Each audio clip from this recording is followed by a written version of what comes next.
আসসালামু আলাইকুম বন্ধুরা, কেমন আছেন সবাই?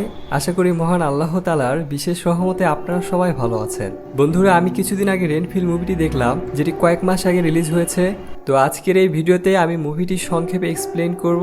চলুন ভিডিওটি শুরু করা যাক। ভিডিওটি শুরু করার আগে আপনাদের কাছে আমার একটি অনুরোধ, আপনাদের যদি ভিডিওটি ভালো লাগে তাহলে অবশ্যই লাইক এবং সাবস্ক্রাইব করবেন এবং আমাদের পাশে থাকবেন।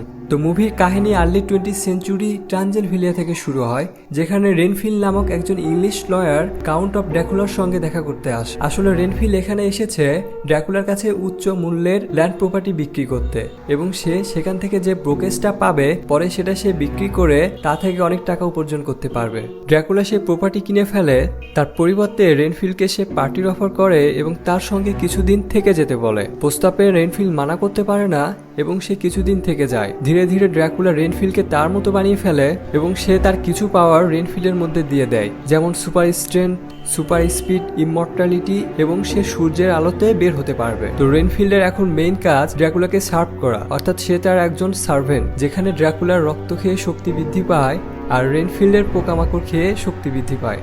পরের সিনে কিছু ভ্যাম্পায়ার হান্টার ড্র্যাকুলাকে পাউডারের মাধ্যমে আটকিয়ে ফেলে। সে পাউডারের সার্কেল থেকে ড্র্যাকুলা কোনোভাবে বের হতে পারছে না।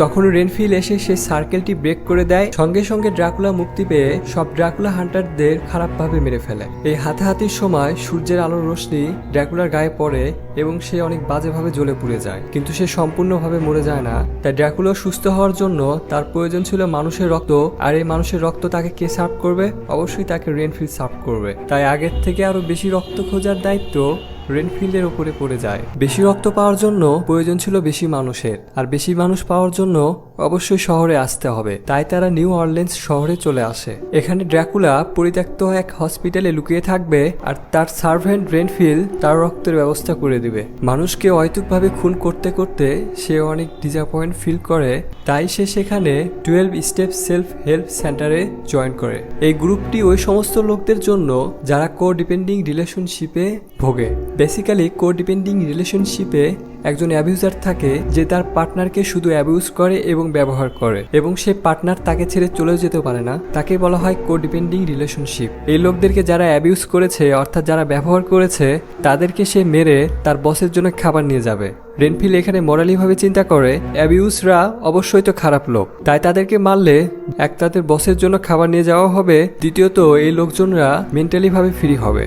তো এমনই ভাবে আলোচনা সভায় এক মেয়ে তার এক বয়ফ্রেন্ডের অ্যাবুসের ঘটনা বলে। সেই অ্যাবুসের কথা শুনে রেনফিল তাকে মারার উদ্দেশ্যে বেরিয়ে পড়ে। সেই ওয়্যার হাউসে চলে যায় যেখানে সেই লোকটি থাকে। তো রেনফিল যে লোকটিকে এখানে মারতে এসেছে, সেই লোকটি আবার বড় একটি ক্রাইম পরিবারের অনেক পরিমাণে ড্রাগস চুরি করে সে এনেছে। তার ফলস্বরূপ গ্যাংস্টার ফ্যামিলির অনেক মেম্বারদেরকে এখানে পাঠিয়েছে সেই লোকটাকে খুঁজে নিয়ে যাওয়ার জন্য। তো এখানে তো রেনফিল আগে থেকে উপস্থিত ছিল।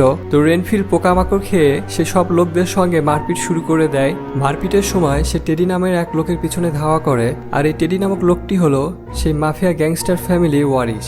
অ্যাকচুয়ালি এই গ্যাংস্টার ফ্যামিলির নাম হলো লোগো ফ্যামিলি, আর এই লোগো ফ্যামিলি পুরো শহরকে চালায় এবং তার কথায় পুলিশও ওঠা বসা করে। এই লোগো ফ্যামিলির হেড এখন একজন লেডি, আর এই লেডি হচ্ছে টেডির মা। টেডি সাধারণত একজন ভীতু ছেলে। টেডি রেনফিলের থেকে পালানোর চেষ্টা করে এবং সে পুলিশের কাছে রাশ ড্রাইভিং এর জন্য আটকা পড়ে। পুলিশ তার কাছে অনেকগুলো ড্রাগ খুঁজে পায়। টেডিকে রেবেকা নামে এক পুলিশ নারী গ্রেপ্তার করে।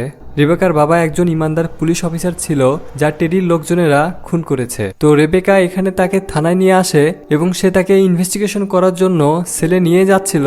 তখনই তার পুলিশ অফিসার থামিয়ে দিয়ে তাকে জামিন করে দেয়। আর আমরা এখানে লক্ষ্য করতে পারি লোগো ফ্যামিলির এত পাওয়ার ছিল, সেখানকার যে ক্যাপ্টেন ছিল সে তাদের নিয়ন্ত্রণে ছিল, তাই সে রেবেকাকে টেডির থেকে দূরে থাকতে বলে। ইন শর্ট মে আমি আপনাদেরকে এখানে বোঝাতে যাচ্ছি, এখানে যে পুলিশ বাহিনীটি আছে তা পুরোটাই করাপ্ট ছিল। আর আমরা এখানেও জানতে পারি যে রেবেকার একজন বোন আছে, তার নাম হলো কেট, এবং সে একজন FBI এজেন্ট। দ্বিতীয় পাশে আমরা রেনফিলকে সবগুলো বডি নিয়ে তার বস ড্র্যাকুলার কাছে আসতে দেখতে পাই, এবং তার বস ড্র্যাকুলা রক্ত টেস্ট করে বলে এগুলো রক্তের স্বাদ খুব টক, কারণ এগুলো খুব খারাপ লোক ছিল। তার ভালো মানুষের রক্ত লাগবে, অর্থাৎ ফাদার চার্চ অথবা নান অথবা সমাজে ভালো মানুষের রক্ত। ড্র্যাকুলা রাগের মাথায় রেইনফিল্ডকে অ্যাটাক করে, যার ফলে রেইনফিল্ড অনেক ভয়ানকভাবে ইনজুরিতে পড়ে। তারপর ড্র্যাকুলা তার রক্ত দিয়ে তাকে আবার ঠিক করে ফেলে। এখানে রেইনফিল্ড বুঝতে পারে ড্র্যাকুলার রক্তে সুপার হিলিং ফ্যাক্টর রয়েছে। তো রেইনফিল্ডের হাতে আর কোনো উপায় না দেখে সে একটা রেস্টুরেন্টে যায় যাতে সে ইনোসেন্ট লোকদের ইজিলি ধরতে পারে। একই সময় রেবেকাও সেই রেস্টুরেন্টে আসে, কারণ সেই ক্রাইম সিনে সে একটি পেন খুঁজে পেয়েছিল যে পেনে লেখা ছিল এই রেস্টুরেন্টের নাম। তাই সে এখানে জিজ্ঞাসাবাদ করার জন্য আসে। অ্যাকচুয়ালি এই পেন রেইনফিল্ড ইউজ করেছিল যখন তার সঙ্গে ওই ড্রাগ লোকদের হাতাহাতি হচ্ছিল। তো রেস্টুরেন্টে রেইনফিল্ড এবং রেবেকা দুজনেই উপস্থিত ছিল। ঠিক তখনই টেডি এখানে তার গ্যাং ব্যাং নিয়ে এখানে উপস্থিত হয়েছিল। অ্যাকচুয়ালি তার মা তাকে অনেক ভীতু বলেছিল, যার কারণে সে মানুষের মাঝে তাকে নিয়ে ভয়ের একটা আতঙ্ক তৈরি করার চেষ্টা করছিল। টেডি এখানে গান ফায়ার করতেছিল আর বলতেছিল যদি কোনো পুলিশ অফিসার তাকে গ্রেপ্তার করে তাহলে তাকে দিন দুপুরে মতো। এই কারণে সে রেবেকাকে মারতে এখানে এসেছে। তো এখানে রেবেকা ছাড়া অন্য কোনো পুলিশ ছিল না, তাই রেবেকা তাই একাই সেই টেডি এবং তাদের গুন্ডাদের বিরুদ্ধে একাই আক্রমণ করছিল। এখানে রেইনফিল্ড রেবেকার এই সাহস দেখে সে খুব মুগ্ধ হয়ে যায়, তাই সে একটি পোকা খেয়ে রেবেকাকে সাহায্য করার জন্য সে গুন্ডাদের বিরুদ্ধে বাড়াবাড়ি শুরু করে। সে তার সুপার স্পিড এবং সুপার স্ট্রেংথ প্রয়োগ করে সব লোকদেরকে মেরে ফেলে এবং টেডি এখানে ভয় পেয়ে দৌড়ে পালিয়ে যায়। রেবেকা এখানে রেইনফিল্ডের ফাইট স্কিল দেখে তার প্রেমে মুগ্ধ হয়ে যায় এবং রেস্টুরেন্টের সব লোকজনগুলো রেইনফিল্ডকে অ্যাপ্রিসিয়েট করে। এতে রেইনফিল্ড তার মনে অনেক প্রশান্তি অনুভব করে। এর পরের সিনে রেইনফিল্ড তার 12 স্টেপ সেলফ হেল্প গ্রুপে ইন্টার করে এবং সবাইকে তার মনের কথা প্রকাশ করে যে কিভাবে সে একটা টক্সিক রিলেশনশিপে রয়েছে যেখানে তার বস তাকে শুধু ব্যবহার করছে এবং সে সেখান থেকে বের হতেও পারছে না। এখানে অবভিয়াসলি সে ড্র্যাকুলার কথা বলছে, কিন্তু সে ইনোসেন্ট লোকদের সে এটা জানায় না যে তার বস হচ্ছে ড্র্যাকুলা, আর এটা বললেও তারা কোনো প্রকার বিশ্বাস করবে না, তাই সে তার নামটি বলে না। তো ওই গ্রুপের লোকজন সবাই তাকে মোটিভেট করে যে টক্সিক রিলেশনশিপ থেকে তাকে বের হতে হবে এবং তার সামনের জীবন অতিবাহিত করতে হবে, তাকে পিছনের দিকে তাকালে হবে না। তাকে তারা আরো বলে অ্যাকচুয়াল পাওয়ার হচ্ছে তার নিজের মধ্যে, তার বসের মধ্যে না। রেইনফিল্ড তাদের কথায় অনুপ্রভাবিত হয়ে সে তার নিজের জন্য নতুন একটা অ্যাপার্টমেন্ট কিনে ফেলে এবং তার নিজের জন্য অনেক শপিং করে এবং তার গেট আপ এবং লুক চেঞ্জ করে ফেলে। সে পুলিশের কাছে গিয়ে মাফিয়া লোবো ফ্যামিলির বিরুদ্ধে স্টেটমেন্ট দেয়, আর এটা অনেক বড় ব্যাপার কারণ সাধারণ লোকজন এই ফ্যামিলিকে অনেক ভয় করে এবং তাদের বিরুদ্ধে আজ পর্যন্ত কোনো প্রকার কেউ স্টেটমেন্ট দেয়নি। পরের সিনে এই লোবো ফ্যামিলির যে হেড সে একজন লেডি, তার নাম হলো বেলা ফ্রান্সেস্কা। সে তার গ্যাং মেম্বারদের ডেকে বলে আমার এই গ্যাংয়ের লোকজনদেরকে যে মেরেছে তাকে অবশ্যই মরতে হবে। গ্যাংয়ের লোকজন রেইনফিল্ডের মুখের চেহারা ম্যাপ করে ফেলে এবং সেই রাতে ক্যামেরা ট্র্যাকিং এর মাধ্যমে রেইনফিল্ডকে পরিত্যক্ত এক হসপিটালের দিকে যেতে দেখতে দেখা গিয়েছিল। সঙ্গে সঙ্গে সেই গ্যাংয়ের লোকজন এই পরিত্যক্ত হসপিটালের দিকে অ্যাটাক করার জন্য চলে আসে, কিন্তু আমরা তো জানি ইতিমধ্যে এখানে কে থাকে, ড্র্যাকুলা। জি হ্যাঁ, ড্র্যাকুলা সবাইকে খুব তাড়াতাড়ি মেরে ফেলে। ড্র্যাকুলা টেডিকে মারতে যাবে, এরই মধ্যে ড্র্যাকুলা জানতে পারে টেডি একজন হচ্ছে বিগেস্ট মাফিয়া ফ্যামিলির ওয়ারিশ। টেডির মাধ্যমে ড্র্যাকুলা আরো জানতে পারে তার সেক্রেটারি রেইনফিল্ড সে এখন মানুষদেরকে সাহায্য করছে, যেটা ড্র্যাকুলার একদম পছন্দ না। আর ড্র্যাকুলার মনের ভিতরে আগে থেকে স্বপ্ন ছিল সেই পৃথিবীর রাজা হবে, তাই তার অনেক সামরিক বাহিনী গড়ে তোলার প্রয়োজন ছিল। তাই সে টেডিকে না মেরে উক্ত টেডিকে তার সার্ভেন্ট করে ফেলে এবং তার কিছু পাওয়ার টেডিকে দিয়ে দেয়, যাতে সে খুব সহজেই পৃথিবীটি রাজ্য করতে পারে। এখানে ড্র্যাকুলা আরো বলে সে রেইনফিল্ডকে মজা দেখাবে কারণ রেইনফিল্ড তার মতের দ্বিমত করেছে। তো এরপরে ড্র্যাকুলা রেইনফিল্ডের অ্যাপার্টমেন্টে যায় এবং তার ঘরে প্রবেশ করে। আর আমরা সবাই জানি ড্র্যাকুলা কারো বাড়িতে তার পারমিশন ছাড়া ঢুকতে পারবে না, কিন্তু এখানে রেইনফিল্ড তার বাড়ির দরজার সামনে ওয়েলকাম লেখা ম্যাট অর্থাৎ পাপোশ বাইরে রেখেছিল। তো ড্র্যাকুলা পারমিশন পেয়ে গিয়েছে, তাই সে রেইনফিল্ডের ঘরে ঢুকে পড়েছে। তো রেইনফিল্ডকে ড্র্যাকুলা অনেক ভয় হুমকি দেখাচ্ছিল এবং সে এটি জানতে পারে যে রেইনফিল্ড একটি সাপোর্ট মেম্বারে যুক্ত ছিল এবং সেখানে তার অনেক ইনোসেন্ট ফ্রেন্ড গড়ে উঠেছে। তো এটা শুনে ড্র্যাকুলা আরো বেশি রেগে যায় এবং সে রেইনফিল্ডের সামনে বলে যে তুমি যেসব লোকজনদের সাথে রিলেশনশিপ করতে যাবে আমি সেই সব লোকজনদেরকে তোমার সামনে মেরে ফেলবো।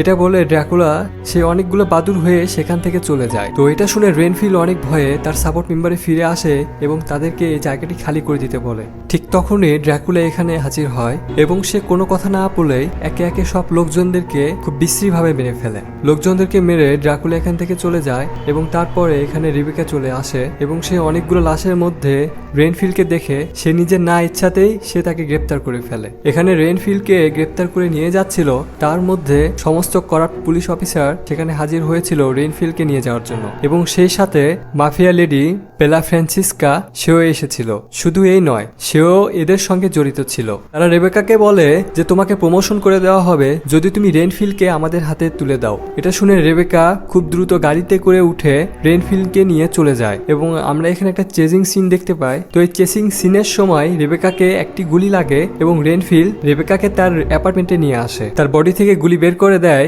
এবং ব্যান্ডেজ করে ফেলে। তো রেনফিল রেবেকাকে তার আসল পরিচয়ের কথা বলে দেয় এবং রেবেকা একটু আশ্চর্য হয় এবং তারা দুজনে ডিসাইড করে যে লোবো ফ্যামিলিকে তারা দুজনে একসঙ্গে শেষ করবে। তো এখানে সোয়াট টিম এবং লোবো ফ্যামিলির লোকজন তাদেরকে অ্যাটাক করতে আসে এবং রেনফিল পোকামাকড় খেয়ে তাদের সবাইকে মেরে ফেলে। লোবো ফ্যামিলি রেবেকার বোন কেটকে কিডন্যাপ করে রেনফিল এবং রেবেকাকে তাদের আড্ডাখানায় আমন্ত্রণ করে। তারা দুজন এখানে আসে আর আমরা এখানে বুঝতে পারি যে ড্রাকুলা লোবো ফ্যামিলির সঙ্গে মিলে গেছে, তাই ড্রাকুলা টেডি এবং তার কিছু গুন্ডাদের রেনফিল্ডের মতো তাকেও কিছু পাওয়ার দিয়েছে। তো এখানে অ্যাটাক শুরু হয়ে যায়। রেনফিল আবার পোকা খেয়ে সব গুন্ডাদের বিরুদ্ধে তার সুপার পাওয়ার দিয়ে আক্রমণ করে। গুন্ডাদের রেনফিল্ডের মতো পাওয়ার থাকা সত্ত্বেও তারা রেনফিলের সঙ্গে পেরে উঠতে পারছিল না, কারণ এই বিষয়ে রেনফিল অনেক আগে থেকেই সে এই বিষয়ে তার দক্ষতা গড়ে নিয়েছিল এবং এই সাথে সে তার ফাইটিং স্কিলও সবার থেকে ইমপ্রুভ করে নিয়েছিল।